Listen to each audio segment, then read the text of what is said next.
السلام علیکم ورحمۃ اللہ وبرکاتہ۔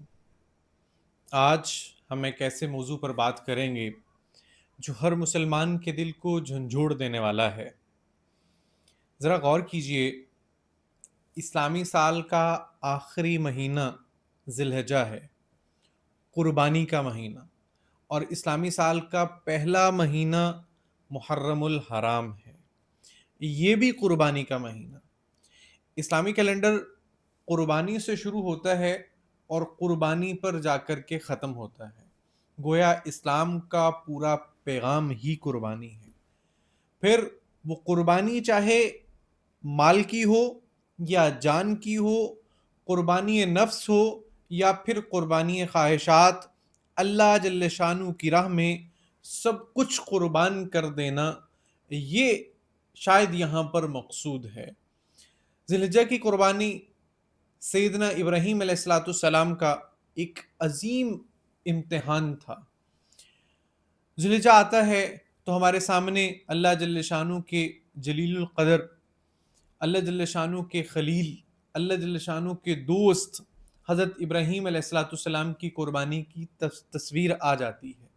تصور کیجئے ذرا وہ منظر کہ ایک باپ جس نے بڑھاپے میں دعاؤں کے بعد بیٹا لیا، وہ بیٹا جو آنکھوں کا نور تھا، جو دل کا سکون تھا، جو بڑھاپے کا سہارا ہو سکتا تھا، سیدنا اسماعیل علیہ السلام، اور اللہ جل شانہ نے خواب میں حکم دے دیا کہ ابراہیم لاڈلے کو لے جائیے اور جا کر کے اس کو میری راہ میں ذبح کر دیجیے۔ یار ذرا سوچئے کہ کتنا بڑا امتحان تھا۔ دنیا کو کوئی باپ اپنے بیٹے کو اپنے ہاتھ سے ذبح کرنے کا تصور بھی نہیں کر سکتا۔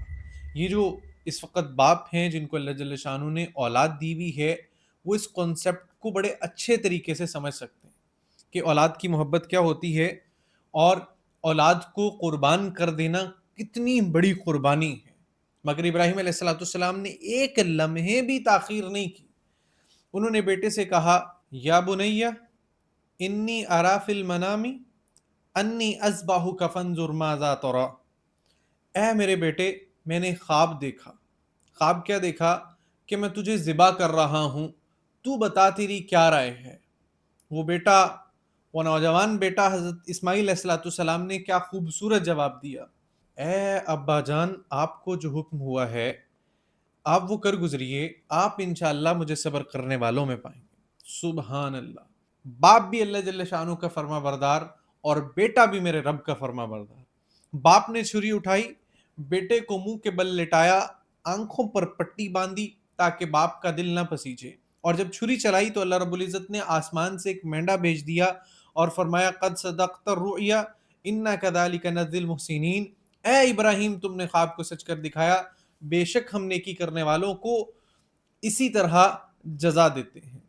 اللہ نے بیٹے کی جگہ مینڈے کو قربانی بنا دیا۔ یہ تھی قربانی، یہ تھا وہ امتحان، یہ تھا ایمان، یہ تھا اللہ جل شانہ کے حکم کے سامنے اپنا سر تسلیم خم کر دینا۔ آج ہم ہر سال 9 ذی الحجہ کو اس قربانی کی یاد مناتے ہیں، مگر سوال یہ ہے کہ کیا ہم اپنے نفس کی قربانی دینے کو تیار ہیں؟ کیا ہم اپنی خواہشات کو اللہ جل شانہ کے حکم پر قربان کرنے کو تیار ہیں؟ یا پھر ہم دنیا کی ان رنگینیوں میں آ کر کے اللہ جل شانہ کے حکم کی جو اصل بنیاد تھی اس کو بھول کر کے صرف جانور ذبح کرنے تک رہ گئے؟ یہ سارے کا سارا واقعہ تو ذی الحجہ سے ریلیونٹ تھا۔ یہ وہ قربانی تھی جس کی بنیاد پر آ کر کے جانوروں کو ذبح ہم کر چکے ہیں، لیکن ایک قربانی جو بہت بڑی قربانی تھی وہ محرم الحرام کی قربانی ہے۔ سیدنا ابراہیم علیہ السلام کے بیٹے کو ذبح کرنے کی کوشش کے بعد جو اس وقت کی اس امت کے اندر اب تک کی سب سے بڑی قربانی وہ کربلا کی قربانی تھی۔ کربلا کا وہ خون تھا جو ہم سب کے لیے سبق آموز بن گیا۔ دراصل اسلامی سال شروع ہوتا ہے محرم الحرام سے، اور محرم کا نام آتے ہی دل بھاری ہو جاتا ہے، دل پسیج جاتا ہے، آنکھیں نم ہو جاتی ہیں، کیونکہ اس مہینے میں اسلام کی تاریخ کا سب سے دردناک واقعہ پیش آیا، واقعہ کربلا۔ سیدنا حسین رضی اللہ تعالی عنہ، نبی کریم صلی اللہ علیہ وسلم کے نواسے، سیدہ فاطمہ رضی اللہ عنہما کے لخت جگر، سیدنا علی رضی اللہ عنہ کے شہزادے، جنہیں نبی پاک صلی اللہ علیہ وسلم نے اپنے سینے سے لگایا، جنہیں اپنے کندھوں پر بٹھایا، جن کے بارے میں فرمایا حسین مجھ سے ہے اور میں حسین سے ہوں۔ وہ حسین رضی اللہ عنہ کربلا کے میدان میں حق کے لیے کھڑے ہوئے، اور ان کے ساتھ ان کے اہل بیت تھے، چھوٹے چھوٹے بچے، خواتین تھیں۔ 3 دن تک پانی بند تھا، فرات کا دریا سامنے بہہ رہا تھا، مگر پانی کا ایک قطرہ نصیب نہ ہو سکا۔ ننھے بچے پیاس سے تڑپ رہے تھے، ہونٹ خشک تھے، زبانیں سوکھی ہوئی تھیں، مگر سیدنا حسین رضی اللہ عنہ نے باطل کے سامنے سر نہیں جھکایا، انہوں نے ظلم کو قبول نہیں کیا، انہوں نے حق پر ڈٹ کر کے اپنی جان، اپنے بیٹوں کی جان، اپنے بھائیوں کی جان، اپنے گھر والوں کی جان، سب اللہ جل شانہ کی راہ میں قربان کر دی۔ اب ذرا سوچئے یار، ابھی چند دن پہلے جانوروں کی قربانی ہوئی ہے، محرم الحرام میں نواسہ رسول اللہ صلی اللہ علیہ وسلم نے خود کو اللہ کی راہ میں قربان کر دیا، ذی الحجہ میں حضرت ابراہیم علیہ السلام کی قربانی کی یاد تھی، اور محرم میں سیدنا حسین رضی اللہ عنہ نے اسی ابراہیمی قربانی کو زندہ کر دکھایا۔ کربلا کا سبق یہ ہے کہ حق ہمیشہ زندہ رہتا ہے، باطل مٹ جایا کرتا ہے، یزید کا نام لعنت کے ساتھ لیا جاتا ہے، اور حسین رضی اللہ عنہ کا نام آج بھی عزت و محبت کے ساتھ لیا جا رہا ہے۔ تو بھائیوں اور بہنوں، اسلامی سال قربانی سے ختم ہوتا ہے اور قربانی پر جا کر کے شروع ہو جاتا ہے، کیونکہ اسلام قربانی کا نام ہے۔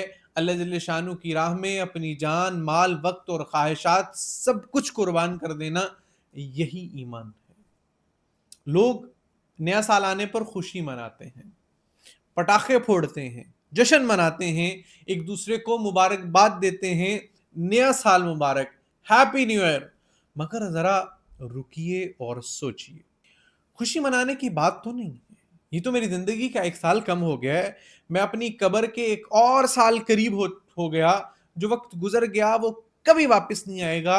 ایک مومن کے لیے نیا سال خوشی کا نہیں بلکہ محاسبے کا موقع ہوتا ہے، یہ سوچنے کا وقت ہے کہ گزرے ہوئے سال میں نے کتنی نمازیں پڑھی، کتنا قرآن پڑھا، کتنی نیکیاں کمائی، کتنے گناہ کیے، اللہ جل شانہ سے میرا تعلق بڑھا یا پھر کم ہو گیا۔ کیونکہ سورہ عنکبوت کی آیت نمبر 57 میں اللہ جل شانہ کیا فرما رہے ہیں؟ کل نفس ذائقۃ الموت، ہر جان کو موت کا ذائقہ چکھنا ہے۔ میرے رب نے کیا کہا؟ ہر جان، کسی کو استثنا نہیں ہے، نہ کوئی امیر بچے گا، نہ غریب بچے گا، نہ بادشاہ بچے گا، نہ فقیر بچے گا، سب کو جانا ہے اسی ایک دروازے پر، موت کے دروازے پر۔ تو پھر خوشی کس بات کی یار، جشن کس بات کا؟ یہ تو مقام فکر ہے، یہ تو آنکھوں سے آنسو بہانے کا وقت تھا، یہ تو اللہ جل شانہ کے حضور سجدہ ریز ہونے کا لمحہ تھا، یہ تو اللہ جل شانہ کی ذات عالی کے سامنے شرمندہ ہو کر کے اپنے گناہوں سے معافی مانگنے کا وقت ہے۔ اب ذرا غور کیجئے تو سمجھ آئے گا کہ دنیا میں بدلتا کچھ بھی نہیں ہے۔ جنوری آئے گا، فیب آئے گا، مارچ، اپریل، موسم بدلتے رہیں گے، سردی آئے گی، گرمی آئے گی، بارشیں ہوں گی، سورج مشرق سے نکلے گا، مغرب میں ڈوبے گا، رات آئے گی، دن آئے گا، سب کچھ پہلے جیسا ہوگا، مگر ایک چیز بدل جائے گی، اور وہ ہے آپ کی عمر۔ تمہاری زندگی کا 1 سال اور کم ہو جائے گا، دنیا کا نظام وہی رہے گا، مگر تم کمزور ہو جاؤ گے، تمہارے بال سفید ہونا شروع ہو جائیں گے، تمہاری کمر جھک جائے گی، تمہاری آنکھیں دھندلی ہو جائیں گی، اور ایک دن تم اس دنیا سے رخصت ہو جاؤ گے۔ سورہ عصر میں اللہ جل شانہ کیا خوبصورت طریقے سے فرما رہے ہیں، وَالْعَصْرِ إِنَّ الْإِنسَانَ لَفِي خُسْرٍ، زمانے کی قسم بے شک انسان خسارے میں ہے۔ اللہ نے زمانے کی قسم کھائی ہے، وقت کی قسم کھائی ہے، اور پھر فرمایا ہے کہ انسان گھاٹے میں ہے، ہر لمحہ جو گزر گیا انسان کو نقصان ہو رہا ہے، مگر کون بچے گا اس خسارے سے؟ اللہ جل شانہ کی ذات عالی نے خود بتلا دیا ہے، ان الذین آمنوا وعملوا الصالحات وتواصوا بالحق وتواصوا بالصبر، سوائے ان لوگوں کے جو ایمان لائے، نیک عمل کیے، ایک دوسرے کو حق بات کی نصیحت کی اور صبر کی تلقین کی۔ 4 شرطیں اللہ نے نجات کی رکھی ہیں، نمبر 1 ایمان، نمبر 2 نیک عمل، نمبر 3 حق کی نصیحت، اور نمبر 4 جو ہے اس میں صبر. کیا ہم ان 4 چیزوں پر عمل کر رہے ہیں؟ بھائیو، دنیا میں بہت سی چیزیں واپس آ سکتی ہیں. آپ کا پیسہ ختم ہو جائے تو دوبارہ کمایا جا سکتا ہے. آپ کی صحت خراب ہو جائے تو دوبارہ علاج سے بہتر ہو سکتی ہے. گھر گر جائے تو دوبارہ بنایا جا سکتا ہے. کاروبار تباہ ہو جائے تو نئے سرے سے دوبارہ سے شروع کیا جا سکتا ہے. مگر ایک چیز ہے جو پھر کبھی واپس نہیں آتی، اور وہ ہے گزرا ہوا وقت. یہ سانسیں جو ابھی نکلی ہیں یہ دوبارہ کبھی واپس نہیں آئیں گی. یہ لمحہ جو ابھی گزرا ہے یہ قیامت تک کے لیے چلا گیا، یہ واپس نہیں آئے گا. تمہاری ساری زندگی کی دولت اور سارے کے سارے خزانے، تم سارا کچھ اگر لوٹا دو، مگر گزرا ہوا ایک لمحہ آپ واپس نہیں خرید سکتے.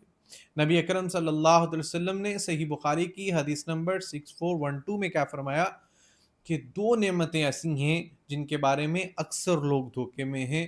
نمبر 1 صحت، اور نمبر 2 فراغت. صحت اور فارغ وقت، یہ وہ 2 نعمتیں ہیں جن کی قدر اکثر لوگ نہیں کرتے. جب صحت ہوتی ہے تو سوچتے ہیں کہ ابھی تو جوان ہیں، بعد میں نیکی کر لیں گے. جب فارغ وقت ہوتا ہے تو اس کو فضول کاموں میں ضائع کرنے لگ دیتے. جب صحت چلی جاتی ہے، جب بڑھاپا آ جاتا ہے، جب بیماری آ جاتی ہے، تب پچھتاتے ہیں کہ کاش میں اپنے وقت کو اللہ کی عبادت میں لگایا. انسان کو چاہیے کہ اپنی صحت اور اپنے فارغ وقت کو اللہ جل شانہ کی عبادت میں، نیک کاموں میں، علم دین سیکھنے میں، اپنی اصلاح کرنے میں اور دوسروں کی اصلاح کے لیے استعمال کرے، اس سے پہلے کہ یہ نعمتیں چھین لی جائیں. ایک بہت بڑا دھوکہ جس میں انسان مبتلا ہے وہ یہ ہے کہ ابھی تو میں جوان ہوں، ابھی تو میری عمر ہی کیا ہے، موت تو بوڑھوں کو آتی ہے. نہیں بھائی، موت بوڑھے اور جوان نہیں دیکھتی، موت بیمار اور صحت مند نہیں دیکھتی، موت امیر اور غریب نہیں دیکھتی. جس کا وقت آ جاتا ہے وہ چلا جاتا ہے. کتنے نوجوان ہیں جو صبح کو گھر سے نکلتے ہیں، شام کو جنازہ بن کر کے واپس آتے ہیں. کتنے لوگ ہیں جو رات کو تندرست ہوتے ہیں اور صبح اٹھتے ہی کوئی نہیں. کتنے وہ ہیں جو ہنس رہے تھے، کھیل رہے تھے، اچانک سے دل کا دورہ پڑا اور دنیا سے رخصت ہو گئے. ابھی کل ایک صحت مند نوجوان تھا، ورزش کرتا تھا، کھیلتا تھا، ہنستا تھا، اور اچانک ایک دن اللہ جل شانہ کا بلاوا آ گیا اور وہ چلا گیا. نہ اس کی جوانی اس کے کام آئی، نہ اس کی صحت، نہ اس کی طاقت. جب اللہ جل شانہ نے سورہ ملک میں کیا فرما دیا ہے، الذی خلق الموت والحیات لیبلوکم ایکم احسن عملا.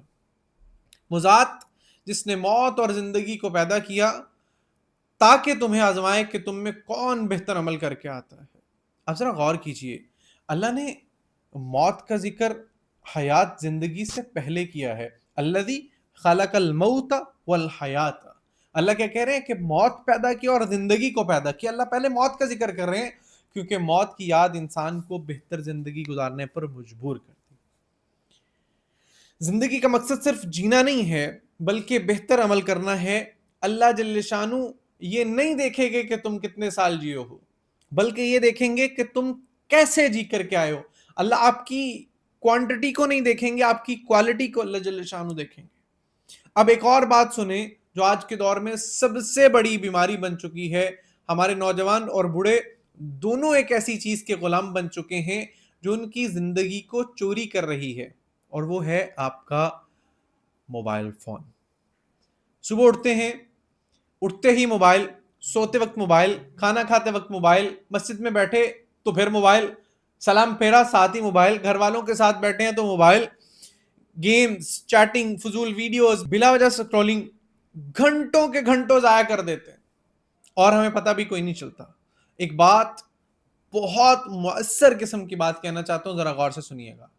موبائل ہاتھ میں ہے آپ کے، لیکن زندگی آپ کے ہاتھ سے نکل رہی ہے.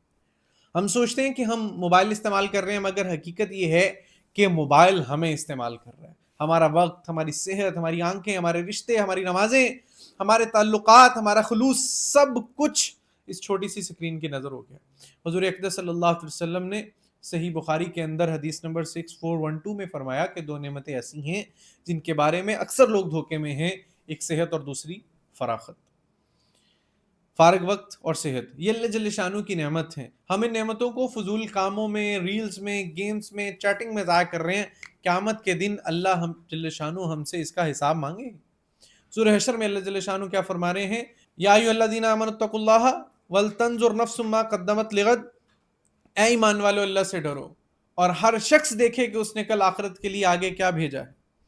آج اب اپنے آپ سے پوچھئے، میں اپنے کل کے لیے، اپنی آخرت کے لیے کیا جمع کر رہا ہوں؟ موبائل پر ضائع کیے ہوئے گھنٹے، ویڈیوز، گیمز کے سکورز، یہ سب قبر میں کام آئیں گے کیا؟ کچھ بھی کام نہیں آئے گا بھائیو۔ قبر میں کام آئے گا تو صرف آپ کے نیک عمل کام آئے گا۔ یاد رکھیے گا، انسان کی زندگی، جوانی، مال اور علم، سب چیزوں کا حساب ہوگا۔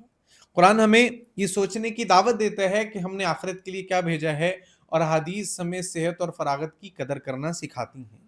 آپ سوچئے ذرا، اللہ جل شانہ کے سامنے کھڑے ہو کر جب یہ سوال ہوگا کہ تو نے اپنی زندگی میں کیا عمل کیے، اپنی زندگی کہاں گزاری، کہ تم نے اپنی جوانی کہاں لگائی ہے اور اپنا مال کہاں خرچ کیا ہے؟ اے اللہ، میں نے اپنی زندگی موبائل پر ضائع کی، میں نے اپنی جوانی گناہوں میں لگائی، میں نے اپنا مال حرام کاموں میں خرچ کیا، میں نے علم تو سیکھا مگر عمل نہیں کیا۔ نہیں بھائیو، یہ جواب ہمیں تباہ کر دے گا۔ ابھی وقت ہے، ابھی موقع ہے، ابھی سانسیں چل رہی ہیں، لوٹ آئیے اپنے رب کی طرف۔ ہم نیو ایئر مناتے ہیں مگر کس کا؟ انگریزوں کا یا عیسوی کیلنڈر کا؟ ہمارا اپنا کیلنڈر ہجری کیلنڈر ہے، جو ہمیں وقت، ہجرت، قربانی، دین کی محنت اور اسلامی شناخت کی یاد دلاتا ہے۔ اللہ جل شانہ نے سورج اور چاند کو وقت کے حساب کے لیے نشانیاں بنایا۔ سورہ یونس میں اللہ جل شانہ کیا فرماتے ہیں؟ هو الذی جعل الشمس ضیاء والقمر نورا وقدرہ منازل لتعلموا عدد السنین والحساب۔ اللہ ہی ہے جس نے سورج کو روشنی اور چاند کو نور بنایا اور اس کی منزلیں مقرر کیں تاکہ تم برسوں کی گنتی اور حساب جان سکو۔ اسلامی کیلنڈر آتا ہے حضرت عمر رضی اللہ عنہ کے دور خلافت میں ہجری کیلنڈر کو باقاعدہ اختیار کیا گیا اور اس کی بنیاد ہجرت نبوی صلی اللہ علیہ وسلم پر رکھی گئی۔ ہجرت، جب نبی کریم صلی اللہ علیہ وسلم نے اللہ جل شانہ کے دین کی خاطر اپنا گھر، اپنا وطن، اپنی مکہ کی محبوب سرزمین چھوڑ دی، یہ بھی ایک عظیم قربانی تھی۔ تو ہجری کیلنڈر صرف تاریخ نہیں بھائیو، بلکہ قربانی کی یاد ہے، ایمان کی یاد ہے، ہجرت کی یاد ہے، دین کے لیے جدوجہد کی یاد ہے۔ ہمیں اپنی اسلامی شناخت پر فخر ہونا چاہیے۔ نیا سال ہمیں یہ پیغام دیتا ہے کہ وقت ختم ہو رہا ہے، رات کی گھڑی کی ریت نیچے گر رہی ہے، زندگی کا لمحہ لمحہ ختم ہو رہا ہے، اور ابھی وقت ہے، ابھی موقع ہے، ابھی آپ کو اللہ جل شانہ نے موقع دے رکھا ہے، توبہ کر لیجئے۔ سورہ تحریم میں اللہ جل شانہ کیا فرماتے ہیں؟ توبوا الی اللہ توبۃ نصوحا، اللہ جل شانہ سے سچی توبہ کرو۔ سچی توبہ، نصوح توبہ، ایسی توبہ جس میں واقعی دل سے گناہ چھوڑنے کا عزم ہو، ایسی توبہ جس کے بعد پھر اس گناہ کی طرف نہ لوٹا جائے۔ حضور اقدس صلی اللہ علیہ وسلم نے صحیح مسلم کی حدیث نمبر 2947 میں فرمایا، فتنوں اور بڑی نشانیوں کا آنے سے پہلے نیک اعمال میں جلدی کرو۔ آج آپ اپنے آپ سے عہد کیجئے، آج سے 5 وقت کی نماز کی پابندی کریں گے، آج سے جھوٹ بولنا چھوڑ دیں گے، آج سے دھوکہ دینا بند کر دیں گے، آج سے حرام کمائی چھوڑ دیں گے، والدین کا ادب کریں گے، ان کے قدموں میں جنت ہے۔ آج سے ہم اپنے بیوی بچوں کے ساتھ حسن سلوک کریں گے، آج سے نشے کو ہاتھ نہیں لگاؤں گا، آج سے گناہوں سے سچی توبہ کروں گا، آج سے اس لڑائیوں کو ختم کر دوں گا جن کی وجہ سے ہمارے گھروں کے اندر توڑ پڑ چکا ہے، اپنے بھائیوں سے صلح کروں گا، آج سے اللہ جل شانہ کی طرف واپس لوٹ آؤں گا۔ موت آنے سے پہلے توبہ کرنی چاہیے، کیونکہ موت کے بعد عمل کا دروازہ بند ہو جاتا ہے۔ جب ملک الموت آ جائیں گے تو نہ توبہ قبول ہوگی، نہ ایمان فائدہ دے گا۔ ابھی وقت ہے، ابھی موقع ہے، ابھی سانسیں چل رہی ہیں، لوٹ آئیے اپنے رب کی طرف۔